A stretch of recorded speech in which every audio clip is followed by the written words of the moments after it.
ಹೇಳ್ತೀನಿ, ಒಂದು ಡೈಲಾಗ್ ಕೊಡ್ತೀನಿ. ಸಿದ್ದರಾಮಯ್ಯ ದೇವರಾಜ್ ಅರಸು ದಾಖಲ ಸಿದ್ದರಾಮಯ್ಯ ಅವ್ರು ಮುರಿದ್ರು, ಸಚಿನ್ ತೆಂಡೂಲ್ಕರ್ ದಾಖಲ ವಿರಾಟ್ ಕೊಹ್ಲಿ ಮುರಿದ್ರು, ಹನುಮಂತನ ದಾಖಲ ಗಿಲ್ಲಿಯವ್ರು ಮುರಿದ್ರು.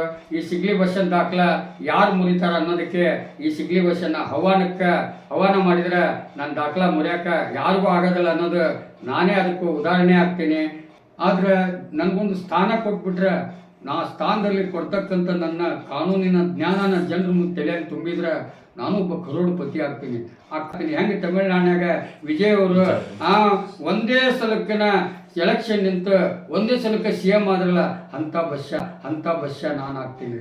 ಯಾಕೆ?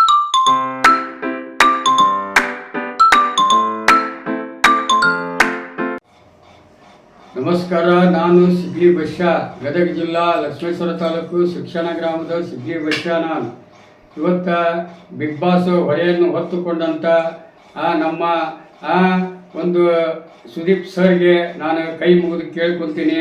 ಯಾಕಂದ್ರೆ ಬಿಗ್ ಬಾಸ್ ಅಂದರೆ ಅದಕ್ಕೊಂದು ವ್ಯಾಲ್ಯೂವೇಷನ್ ಇದೆ. ಆ ವ್ಯಾಲ್ಯೂವೇಷನ್ ಒಳಗಡೆ 100 ದಿನ ಅವಕಾಶ ಇದೆ ಒಬ್ಬ ಮನುಷ್ಯನಿಗೆ ಚರ್ಚೆ ಮಾಡಲಿಕ್ಕೆ.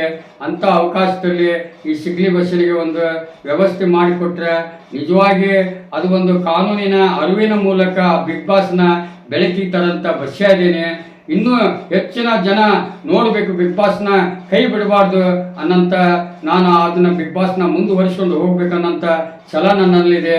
ಇವತ್ತು 13ನೇ ಬಿಗ್ ಬಾಸ್ಗೆ ಈ ಸಿಗ್ಲಿ ಬಸ್ಸನಿಗೆ ಒಂದು ಅವಕಾಶ ಕೊಟ್ಟರೆ ನನ್ನ ಹೆಂಡತಿ ಮಕ್ಕಳು ನನ್ನ ಒಂದು ಒಳ್ಳೆಯ ಸ್ಥಾನದಲ್ಲಿ ಇದ್ದು ಈ ದೇಶ ಸೇವೆ ಮಾಡೋಕ್ಕೆ ನನಗೊಂದು ಬಿಗ್ ಬಾಸ್ಗೆ ಅವಕಾಶ ಮಾಡಿಕೊಡ್ಬೇಕಂತಂದು ಎಲ್ಲ ನನ್ನ ಅಭಿಮಾನಿಗಳಿಗೂ ಮತ್ತು ನನ್ನ ಗುರು ಹಿರಿಯರಿಗೂ ಮತ್ತು ಫಿಲ್ಮ್ ಹೀರೋ ಸುದೀಪ್ ಅವ್ರಿಗೂ ನಾನು ಮನವಿ ಮಾಡ್ಕೊತಾ ಇದ್ದೀನಿ.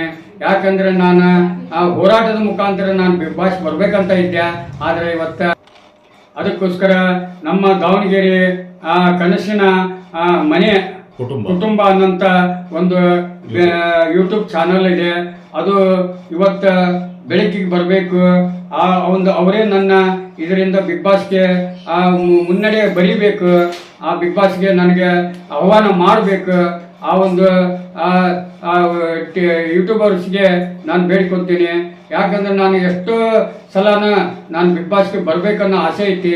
ಎಂತಿದ್ದವ್ರು ಇವತ್ತು ಒಂದು ಮಾತು ಹೇಳ್ತೀನಿ, ಒಂದು ಡೈಲಾಗ್ ಕೊಡ್ತೀನಿ.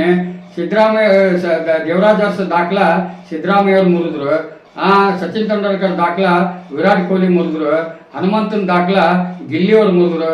ಈ ಸಿಗ್ಲಿ ಬಸ್ಸನ್ ದಾಖಲ ಯಾರು ಮುರಿತಾರ ಅನ್ನೋದಕ್ಕೆ ಈ ಸಿಗ್ಲಿ ಬಸ್ಸನ್ನ ಆಹ್ವಾನ ಮಾಡಿದ್ರೆ ನನ್ನ ದಾಖಲ ಮುರಿಯಾಕ ಯಾರಿಗೂ ಆಗೋದಿಲ್ಲ ಅನ್ನೋದು ನಾನೇ ಅದಕ್ಕೂ ಉದಾಹರಣೆ ಆಗ್ತೀನಿ. ಯಾಕಂದ್ರೆ ನನಗೆ ಅವಶ್ಯಕತೆ ಜನ ಪರಿವರ್ತನೆ ಆಗಬೇಕು, ಕಾನೂನಿನ ಜ್ಞಾನ ತಿಳ್ಕೋಬೇಕು, ಸಂವಿಧಾನ ಓದಬೇಕು, ಇವೆಲ್ಲ ಸಂಘಟನೆಗಳು ನಾಶ ಆಗಬೇಕು. ನಮಗೆ ಕಾನೂನು ನಮ್ಮ ಕೈಯಲ್ಲೇ ಇಟ್ಕೊಂಡು ನಾವು ಕಾನೂನನ್ನ ಕಲ್ಕೊಂಡು ನಾವೇ ಆರ್ಗ್ಯುಮೆಂಟ್ ಮಾಡಿ. ಯಾಕಂದ್ರೆ ಇವತ್ತು ನಮ್ಮ ದೇಶದಲ್ಲಿ ಎಷ್ಟೋ ಬುದ್ಧಿವಂತರು ನನಗೆ ಕೇಳ್ತಾರೆ, ಬಸ್ ನಿನ್ಗೆ ಹೆಂಗೆ ವಾದ ಮಾಡಕ್ಕೆ ಕೊಡ್ತಾರೆ ಕೋರ್ಟ್ನಾಗ ಅಂತಂದು. ಅದಕ್ಕೆ ನಿನಗೆ ಕಾನೂನು ಗೊತ್ತಿಲ್ಲ ಅಂತಂದು. ಅದಕ್ಕೆ ಪ್ರತಿಯೊಬ್ಬರಿಗೂ ಕಾನೂನು ಅವಶ್ಯಕತೆ ಇದೆ. ಆ ಕಾನೂನಿನ ಜ್ಞಾನ ಈ ಸಿಗ್ಲಿ ಬಸ್ಸ ತುಂಬ್ತಾನ. ನಾನು ಹೆಂಗೇ ಇರಲಿ, ನನ್ನ ಬಗ್ಗೆ ನೀವು ವಿಚಾರ ಮಾಡಬೇಡಿ. ಯಾಕಂದ್ರೆ ಕಳ್ಳ ಅಂತ ತಿಳ್ಕೊಂಡು ನನ್ನ ಕೀಳಾಗಿ ಕಾಣೋದಕ್ಕಿಂತ ನನ್ನ ತಲೆಯಲ್ಲಿದ್ದಂಥ ವಿದ್ಯಾನ ನೀವು ಹಂಚಿಕೊಂಡ್ರೆ ನೀವೆಲ್ಲರೂ ಪರಿವರ್ತನೆ ಆಗ್ತೀರಿ. ಆ ಮನೆಗೊಬ್ಬೊಬ್ಬ ಲಾಯರ್ ಆಗ್ತೀರಿ, ಮನೆಗೊಬ್ಬೊಬ್ಬ ಪತ್ರಕರ್ತರಾಗ್ತೀರಿ, ಮನೆಗೊಬ್ಬೊಬ್ಬ ಡಾಕ್ಟರ್ ಆಗ್ತೀರಿ. ಎಲ್ಲ ವ್ಯವಸ್ಥೆಯಲ್ಲಿ ಮಡಿಯಾಗಿ ನಡೆಸ್ಕೊಂಡು ಹೋಗ್ತೀರಿ. ಇವತ್ತು ಇನ್ನೊಬ್ಬರು ಮಾತು ಕೇಳಿ ನ್ಯಾಯ ಪಡೆಯೋದು ತುಂಬ ಕಷ್ಟದ ಕೆಲಸ ಐತಿ. ಅದಕ್ಕೋಸ್ಕರ ನಾನು ನೋಡಿ ತಿಳ್ಕೊಳ್ರಿ. ಜೈ ಕರ್ನಾಟಕ, ಜೈ ಕನ್ನಡ, ಜೈ ಶ್ರೀರಾಮ್, ಜೈ ಬಿಗ್ ಬಾಸ್. ನನಗೊಂದು ಸ್ಥಾನ ಕೊಟ್ಬಿಟ್ರೆ ನಾ ಸ್ಥಾನದಲ್ಲಿ ಕೊಡ್ತಕ್ಕಂಥ ನನ್ನ ಕಾನೂನಿನ ಜ್ಞಾನನ ಜನರ ಮುಂದೆ ತಲೆಯಲ್ಲಿ ತುಂಬಿದ್ರೆ ನಾನು ಒಬ್ಬ ಕರೋಡ್ಪತಿ ಆಗ್ತೀನಿ. ಆ ಕರೋಡ್ಪತಿ ಆಗೋದಕ್ಕಿಂತ ಆ ದುಡ್ಡನ್ನ ಅನಾಥ ಆಶ್ರಮಕ್ಕಾಗಲಿ, ಬಡವರಿಗಾಗಲಿ, ಸಾವಿರಾರು ಗ್ರಾಮನ ಅಭಿವೃದ್ಧಿ ಮಾಡೋಂಥ ಬಸ್ಯ ಆಗ್ತೀನಿ. ಹೆಂಗೆ ತಮಿಳ್ನಾಡಿನಾಗ ವಿಜಯ್ ಅವರು ಒಂದೇ ಸಲಕ್ಕಿನ ಎಲೆಕ್ಷನ್ ನಿಂತು ಒಂದೇ ಸಲಕ್ಕೆ CM ಆದ್ರಲ್ಲ, ಅಂಥ ಬಸ್ಯ ನಾನು ಆಗ್ತೀನಿ. ಒಂದು ಅವಕಾಶ ಕೊಟ್ಟರೆ, ಈ ಬಿಗ್ ಬಾಸ್ಗೆ ಅವಕಾಶ ಕೊಟ್ಬಿಟ್ರೆ ನಿಜವಾಗಿ ಜನರನ್ನ ಪರಿವರ್ತನೆ ಮಾಡ್ತೀನಿ. ಇಂಥ ಒಂದು ಜ್ಞಾನನ ಕಂಟಿನ್ಯೂ ಸಿಗ್ಲಿ ಬಸ್ಸನಿಗೆ ಅವಕಾಶ ಸಿಗಂತ ವ್ಯವಸ್ಥೆ ಮಾಡ್ತೀನಿ ಆ ಬಿಗ್ ಬಾಸ್ನಲ್ಲಿ. ಸುಮ್ಮನೆ ಅದು ಆಟ ಈ ಆಟ ಆಡಿ ಸಮಯ ವೇಸ್ಟ್ ಮಾಡಬಾರ್ದು. ಜನ ಪರಿವರ್ತನೆ ಆಗಬೇಕಾದ್ರೆ ನನ್ನ ಅವಶ್ಯಕತೆ ಪ್ರಜೆಗಳಿಗೆ ಇದೆ.